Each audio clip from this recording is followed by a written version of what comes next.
بلا تکلیفمو برسم، فقط فکری به حالم کن.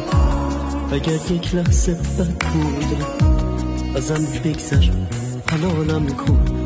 تو هر اوضاع و احوالی فقط خوبی بهت کردم.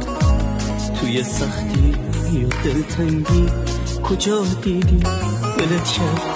دیگه بعد تو میدونم که قلبم سرد و متروکه. حالا حتی دل سادم به رفتار تو مشکوکه. به چشمای خودم شاید به تو که شک نمی کردم. سر لجبا